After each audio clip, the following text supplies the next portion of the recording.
بسم اللہ الرحمن الرحیم۔ اگر مکہ میں عید ہوتی ہے اور ایک دن وہاں پہ پہلے ہوتی ہے تو کیا ہم کو بھی ویسے ہی کرنا چاہیے؟ اور اگر لیلۃ القدر وہاں ہے تو ظاہر بات ہے کہ لیلۃ القدر کا ڈفرنس ہو رہا ہے، تو ہم کو ملی کیا ان کو ملی؟ تو اس سوال میں دیکھیے، اللہ کے نبی صلی اللہ علیہ وسلم کے بعد صحابہ میں عبداللہ ابن عباس رضی اللہ تعالیٰ عنہ کے دور میں شام میں چاند دیکھا گیا اور وہ جمعہ کی رات کو دیکھا گیا، اور وہاں سے قریب یہاں آئے، جب مدینہ میں آئے تو مدینہ میں ابن عباس سے جب بات ہوئی تو معلوم ہوا کہ مدینہ میں سنیچر کو چاند دکھائی دیا ہے، یعنی مدینہ ایک دن پیچھے چل رہا ہے۔ ابن عباس نے ویریفائی کیا کہ واقعی کیا چاند دکھائی دیا؟ تم نے دیکھا؟ ہاں کہا میں نے دیکھا، لوگوں نے دیکھا، معاویہ رضی اللہ تعالیٰ نے روزہ یعنی چاند دیکھا، روزہ رکھا اس کے مطابق ہے۔ تو قریب نے کہا کہ کیا آپ کے لیے، ابن عباس نے کہا کہ وَلَٰكِنَّا رَأَيْنَاهُ لَيْلَةَ السَّبْتِ، لیکن ہم نے چاند دیکھا، وہ کیا دیکھا؟ کب دیکھا؟ سنیچر کی رات کو دیکھا ہے۔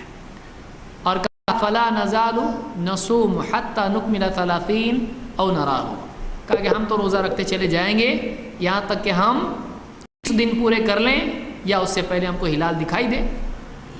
تو ایک دن پیچھے چلنے کے باوجود بھی ابن عباس نے کہا کہ ہم 30 دن پورا کریں گے، یا چاند اس سے پہلے دکھتا ہے تو ہم چاند کے مطابق عید منائیں گے۔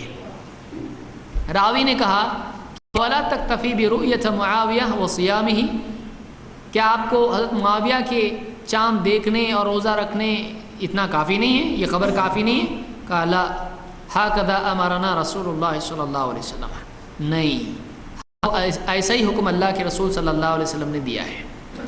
اس واقعے میں آپ دیکھیں کہ مدینہ میں ابن عباس نے قریب کی بات نہیں لی، وہ نیوز جو دور کے علاقے سے آئی تھی وہ انہوں نے نہیں لی، اور عام طور سے محدثین اسی طرف گئے ہیں۔ عام طور سے جمہور کا قول یہی ہے کہ دور دراز کے علاقے وہاں پر اگر چاند دکھائی دیتا ہے تو وہ دور کے علاقوں میں اس کی گواہی نہیں مانی جائے گی، قریب کے علاقوں میں گواہی مانی جائے گی۔ علماء نے اندازاً بتایا یہاں پر کہ یہ یعنی تحقیق یہی ہے کہ مختلف علاقوں میں مطالع بدل جانے سے رؤیت میں فرق ہوتا ہے۔ کچھ زون ہوتے ہیں جہاں پر چاند دکھائی دیتا ہے اور جہاں پر نہیں دکھائی دیتا ہے وہ اگلے دن ہی دکھائی دیتا ہے۔ تو انہوں نے کہا کہ جن کے مطالع ایک جیسے ہوں، مطلع اس کو کہتے ہیں جہاں چاند دکھائی دیتا ہے، تو جن کے سیم ہوں وہ لوگ ایک ساتھ عید منائیں، اور جن کے الگ الگ ہوں جب ان کو چاند دکھائی دیتا ہے تو وہ عید منائیں۔ علماء نے کہا یعنی عام طور سے یہ 560 کلومیٹر کے آس پاس اس کا رینج ہوتا ہے، تو اس میں مطالع بدل جاتے ہیں۔ یہ ابن عباس کا فتویٰ جو ہے، یہی قول ابن عباس کے شاگردوں کا بھی ہے، اکرمہ کا یہی قول ہے، اور غالباً سالم اور نافع کا بھی یہی قول ہے، اور دوسرے بھی بہت سارے محدثین اور علماء ہیں۔ عام طور سے حدیث کی کتابیں آپ دیکھیں، عام طور سے محدثین نے اس روایت پر یہی باب قائم کیا ہے کہ ہر بلد والے کے لیے، ہر علاقے والے کے لیے اس کی اپنی رؤیت ہوتی ہے، اور دور دراز کے علاقے، امام ترمذی نے بھی یہی بات ذکر کی ہے کہ دور کے علاقے جو ہیں وہاں پر اپنی اپنی چاند کی رؤیت معتبر ہوگی۔ سوال یہاں ایک یہ ہے جو یہاں پہ ہے، ابن عباس نے یہ نہیں کیا کہ سارے عالم کے لیے ضروری ہے کہ وہ مدینہ کے تابع ہو جائے یا مکہ کے تابع ہو جائے، تو ایسا نہیں ہے اسلام میں۔ نمبر 2، صحابہ میں اس میں اختلاف نہیں ہوا، یہ نیوز پہنچنے کے بعد ایسا نہیں ہوا کہ مدینہ میں 2 عید ہوئی، کچھ لوگ بولے نہیں وہاں کی نیوز آئی ہم لیں گے، تو یہ جو خبر تھی اس کو قبول نہیں کیا گیا۔ اب اس خبر کی وجہ سے کیا کیا ہوتا، یہاں پر آپ دیکھیے کہ ایک دن لیٹ چل رہے ہیں، اس کا مطلب 30 دن اس کے بعد بھی ممکن ہیں۔ ابن عباس نے کیا کہا؟ ہم تو روزہ رکھتے چلے جائیں گے یہاں تک کہ 30 دن پورے کریں، تو آپ بتائیے ایک دن ان سے لیٹ ہو کے بھی کیا ہو سکتا ہے؟ 30 دن پورے ہو سکتے ہیں۔ تو ہم کو ہمارے چاند کی رؤیت کے حساب سے چلنا چاہیے، 1۔ 2، وہاں کی تاخیرات اور یہاں کی تاخیرات کیا ہو گئی؟ الگ ہو گئی۔ شام میں جو چاند دکھا ہے وہ ایک دن پہلے دکھا، یہاں ایک دن بعد میں دکھا۔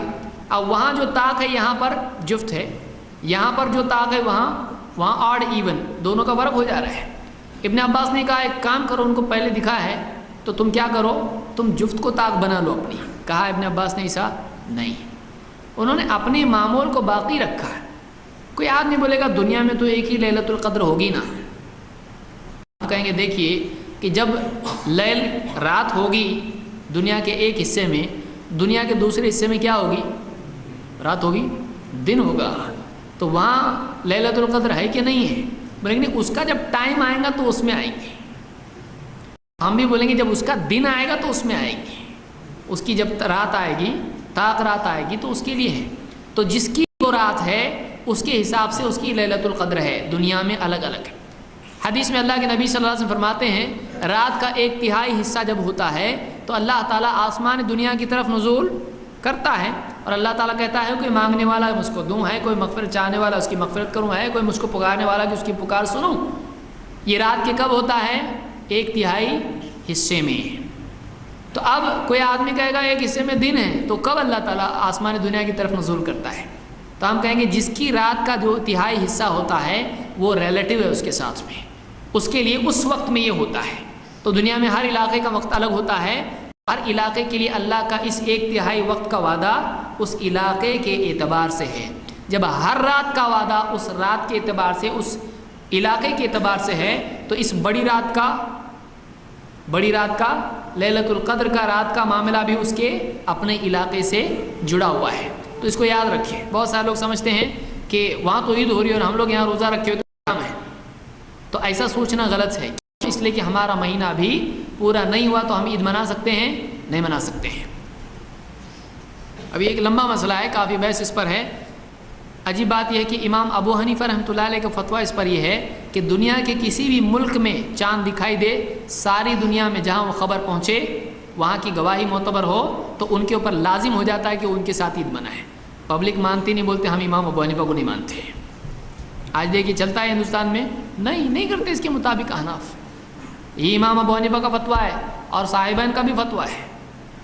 امام محمد اور ابو یوسف کا ظاہر قول اس کو کہتے ہیں، ظاہر قول یہی ذکر کیا ہے رد المحتار میں شامی نے، شامی جس کو کہتے ہیں انہوں نے یہی ذکر کیا ہے۔ اب اس کو کون مان رہا؟ مجرم نہیں ہے، ہم لوگ مجرم ہیں۔ کیا دلیل ہے، کہاں سے لائے، آپ غور کر سکتے ہیں۔ بہرحال